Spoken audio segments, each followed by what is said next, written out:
O segundo é de um homem.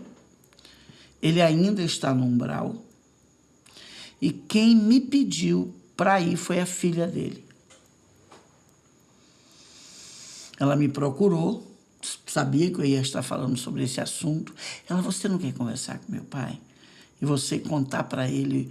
Eu disse, mas por quê? Ela fez ele estar no umbral até hoje. Eu já desencarnei, né? Estou aqui já. E ele, até hoje, fica com ódio de mim pelo que eu fiz com uma fazenda que ele me deixou. Eu vou te contar a história, Lu. Eu sou filha única. Meu pai teve um filho homem, mas ele teve um problema de sarampo e foi muito forte. Não morreu do sarampo, mas ele ficou muito fraco. Né? Passou um tempo, ele pegou uma pneumonia muito forte, não resistiu. Né? E desde o sarampo que ele teve, ele sempre tinha alguma coisinha. A gente via que ele era fraco. E ele não resistiu. Meu pai sofreu muito. Muito, muito, muito. Ficou inimigo de minha mãe, porque minha mãe não conseguiu ter mais de 2 filhos. Ela teve um problema. Eu nasci, depois nasceu esse irmão, e ela não conseguiu ter mais filhos. Ele ficou inimigo dela quando meu irmão morreu. Porque ele disse que a culpa era dela, que ele não tinha para quem deixar a fazenda dele. Era uma fazenda grande, mas não era uma fazenda, não era um latifúndio, nem ele era milionário, ele era rico, tinha bons carros, não é? Conseguiu pagar uma boa escola para mim. Eu estudei, fui estudar na capital, pagou uma boa escola para mim, e eu fui fazer arquitetura. E ele sempre naquela esperança, quando eu voltava para o interior, de eu me casar com algum rapaz dali, lógico, aqueles que ele convidava, né? Para eu poder me casar, para eu terminar a faculdade, me apaixonar por alguém dali, ou me casar com alguém dali e ficar tocando a fazenda. Então ele vivia, fazia aqueles jantares. Eu já ficava sem graça. Entendeu? Eu via muitos que chegavam ali sabendo disso nele, porque na cidade do interior as coisas correm, né? Eu via muitos que estavam ali querendo se aproveitar, inclusive, da situação. Mas a cegueira dele era tão grande, que era o bem, que era a fazenda dele, que ele tinha, que eu precisava cuidar da fazenda. E eu sempre meio que fugindo, porque eu via que não era uma coisa que eu queria. Bom, eu me formei para fazer o gosto dele, eu vim. Até tentei, entendeu? Abri um escritóriozinho na cidade do interior. É uma cidade do interior com 150 mil habitantes, uma coisa assim. E então deu para eu botar meu escritóriozinho de arquitetura. Poderia ter ficado na capital, eu me formei bem, meus professores me indicavam, eu estagiei, inclusive, em lugares importantes, não é? Como arquiteta. Eu queria também fazer engenharia, mas eu cedi a eles. Bom, então eu vou para o interior. Eu vi ali a situação, porque ele descontava tudo isso em minha mãe. Ele ia para cima de minha mãe. Tá vendo? Seu útero é infértil, Deus não lhe deu o direito de me dar filho, eu devia ter feito filho na rua. E para evitar tudo isso, eu fui para a cidade do interior. Porém, eu conheci um rapaz na capital, não é? Que era um representante de vendas, eu gostei dele, a gente se apaixonou. E ele trabalhava viajando, então não importasse onde eu morava, porque ele ia, fazia as viagens, né? E depois vinha e ficava. Ele viajava, levava 15 dias do mês viajando, 15 dias ele conseguia ficar pela região. E como ele viu também que a cidade pegava para ele fazer a representação de vendas dele, ali ele também alugou um apartamento, uma casinha para ele. E meu pai começou a levar ele para a fazenda, mas ele não tinha jeito de fazenda. Ele não tinha jeito de fazenda. Não tinha. E foi assim que minha mãe pegou um câncer e morreu. Uma coisa assim que, em um ano, ela desencarnou. E a mãe do lado calada. E ele... Aí foi que ele ficou com mais ódio ainda, ele ficou estranho, como se ele estivesse entrando num problema de demência, né? O ódio nele, o ódio não é brincadeira não, viu, gente? O ódio nele cresceu tanto assim, ele queria porque queria. Aí ele começou a implicar com com meu namorado, com meu noivo. Começou a implicar que ele não era homem para mim, que aquilo não era homem para mim, que ele ia pegar uns camaradas para dar pancada nele, para botar ele para correr, porque ele não era homem para mim, não era homem para mim. E aquela confusão, e meu noivo, olha, eu não estou aqui para isso. Eu não estou aqui para isso. Acabei esse rapaz terminando comigo, porque eu não conseguia, principalmente depois que minha mãe morreu, eu não conseguia deixar ele sozinho. Eu não conseguia, Lu, fechar a mala e seguir minha vida. Hoje eu vejo que era o que eu deveria ter feito. Né? Mas eu fui criada assim, com aquele catolicismo brabo na cabeça, né? E tudo eu deveria, porque ele cuidava, ele comia, ele entendia do banco, ele só era um homem, foi um homem fera, né? Um fera, e tão feroz que chegou ao ponto disso, que ele nunca foi homem de ameaçar ninguém, ameaçou meu noivo, e meu noivo fez, você não me ama, se você me amasse, você me seguiria. E eu não fui.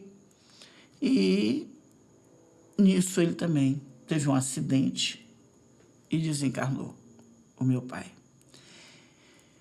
E ali eu recebi aquela fazenda, fiquei olhando para ela, o que é que eu vou fazer aqui? Ainda tentei, né? Chamei o que era gerente da fazenda e ele me disse, olha, eu só estava aqui também por causa de seu pai. Eu já tenho uma terrinha também, eu quero cuidar da minha terra. Você quer um conselho? Venda. Venda, porque fazenda, por melhor que seja o gerente, é o dono que tem que tomar as decisões. E eu também já trabalhei muitos anos com seu pai, eu quero cuidar da minha terra, meu filho está lá cuidando. Eu fiz de tudo, chamei ele até para sócio, Lu. Ele não quis, não, eu quero voltar, eu quero ainda viver um pouco com minha mãe e meu pai ainda estão vivos, e eu vou, não quero mais ficar nessa cidade. E ele, então você me ajuda a vender? Ajudo. E aí, tinha uma parte da fazenda que ele não tinha nada plantado. Inclusive, foi quando o gerente me disse, você vai vender essa fazenda por tanto, porque essa parte aqui tem valor, agora aquela lá não tem, porque não foi plantada, não foi feito nada. Ela fez, é mesmo? É. Aí foi que eu fiz. Peguei, vendo esse negócio do MST, do Sem Terra, mandei cercar e peguei aquela parte, chamei o pessoal e fiz a doação, entreguei. Menina, olha, minha vida virou toda de cabeça para baixo. Minha vida virou toda de cabeça para baixo. Eu bati o carro, as coisas começaram a não dar certo, não é?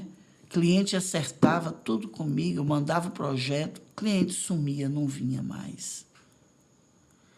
Eu comecei a ficar estranha também. Minhas amigas me disseram, acho que você está doente, você está com olheira, você não está bem, eu passei a ter insônia, que fazenda também não é uma coisa fácil de vender. E o gerente querendo ir embora.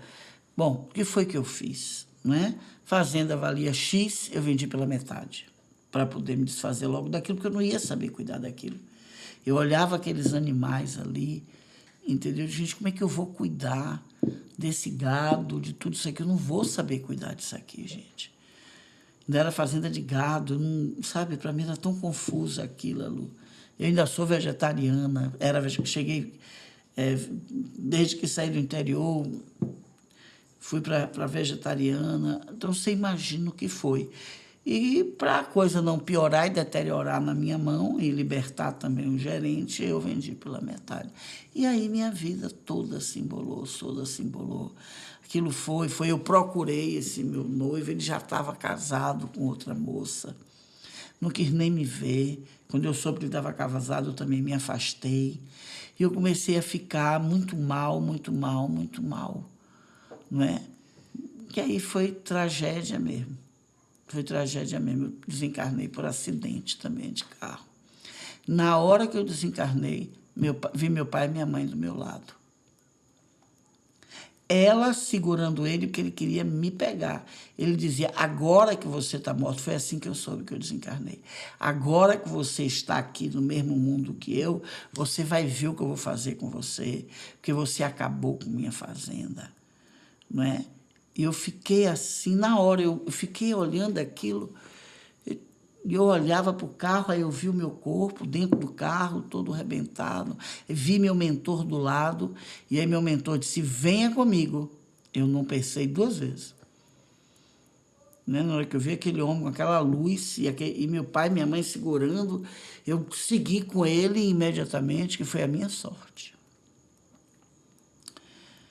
E aí cheguei no plano espiritual, né, muito assustada, e meu mentor conversou comigo sobre o processo de desencarne, que eu soube daquele jeito, e fui para o centro de reabilitação e fiquei muito preocupado com meus pais.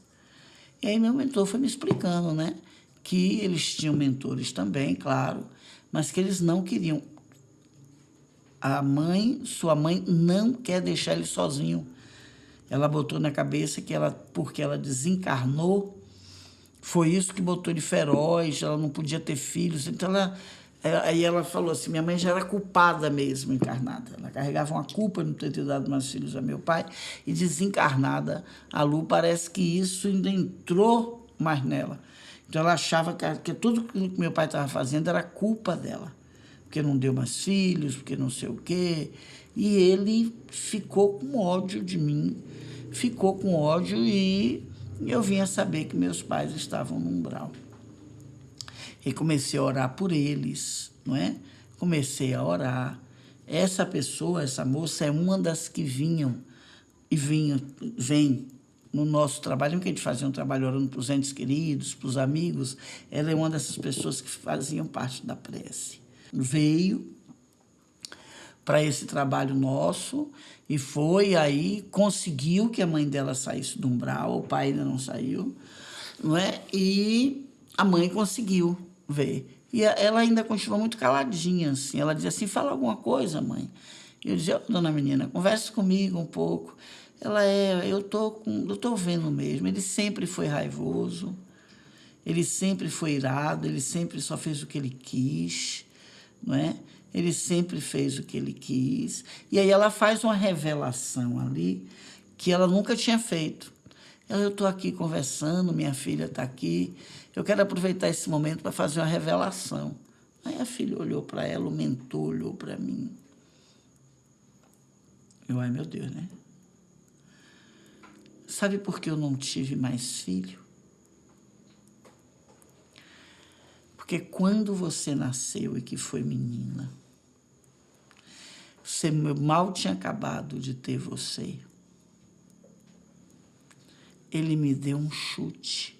Quando eu fiquei em pé depois, né? 1 dia, 2 depois, ele me deu um chute na minha barriga. Eu tive uma hemorragia horrível. E eu acho que seu irmão nasceu depois já fraco. Eu engravidei, ele nasceu, mas deu muito trabalho para ele nascer. Deu muito trabalho mesmo, não conseguiu, eu tive que ir para o hospital. A parteira que fez o seu parto, né, como você nasceu, falou para ele, olha, é melhor levar ela para o hospital, porque a coisa aqui não está boa, não vai conseguir ter esse menino em casa. Aí ele me botou no carro, me levou para o hospital.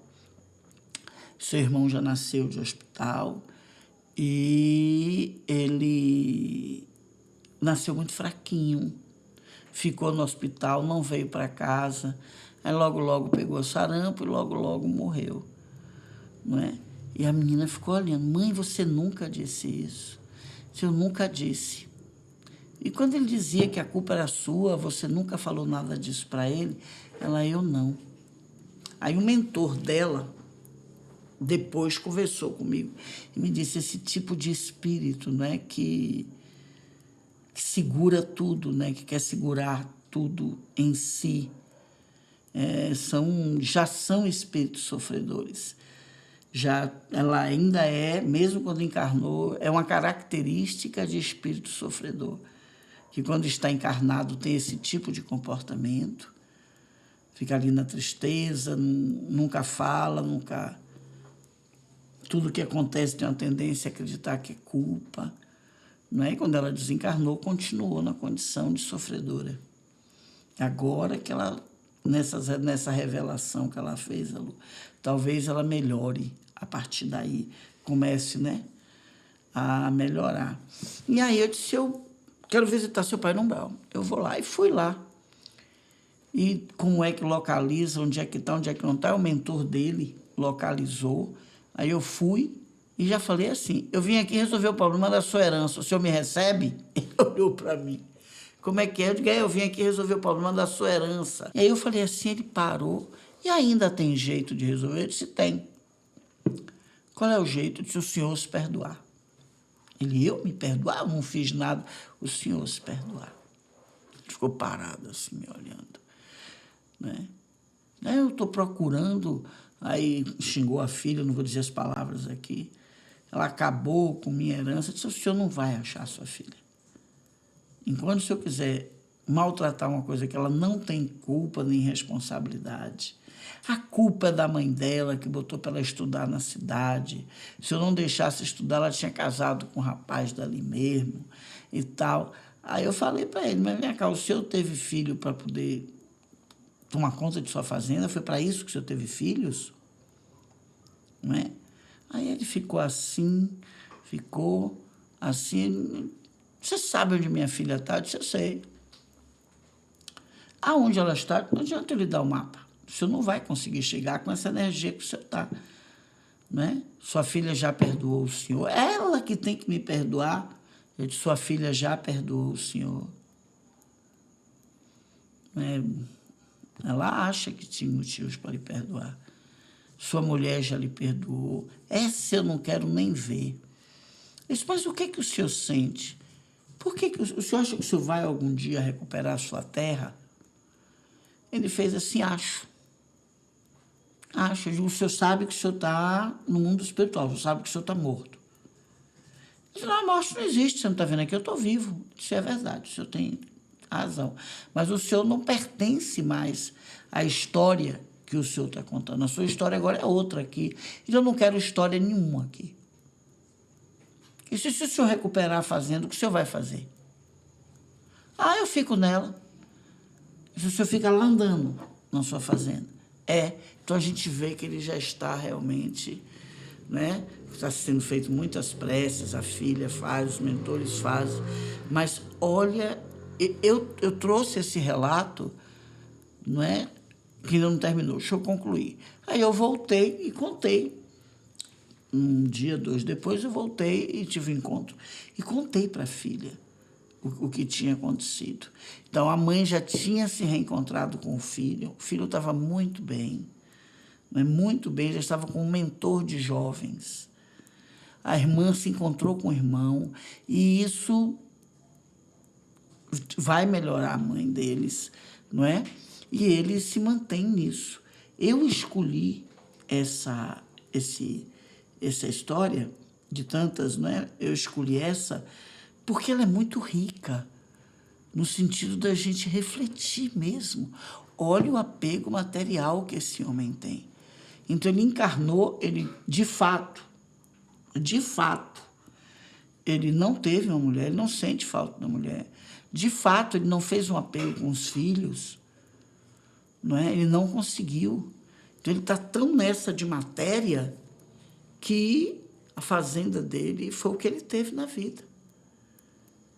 Né? A fazenda é a mãe, é o filho. Ele não pergunta, eu pergunto a ele, você não tem interesse em reencontrar seus pais aqui? Para quê?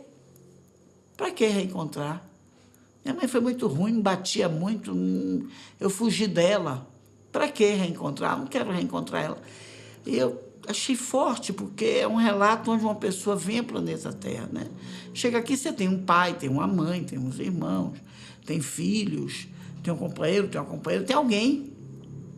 E ele não conseguiu fazer laço de afeto com ninguém. Nada era importante para ele. O único laço que ele realmente conseguiu fazer foi com essa fazenda. Né? Pelo que eu entendo um pouquinho do plano espiritual, essa família vai seguir seu destino, né? No rumo à evolução. Muitas vezes desencontra, leva 200, 300 anos sem se reencontrar. O rapazinho está com um mentor, está preparando para, dentro de uns anos, voltar à Terra, já está vendo o que é que ele quer fazer, não é? Um rapazinho, depois vai ser a vez da mãe, da irmã, e muitas vezes não se desconecta. Às vezes passam 2, 3 séculos.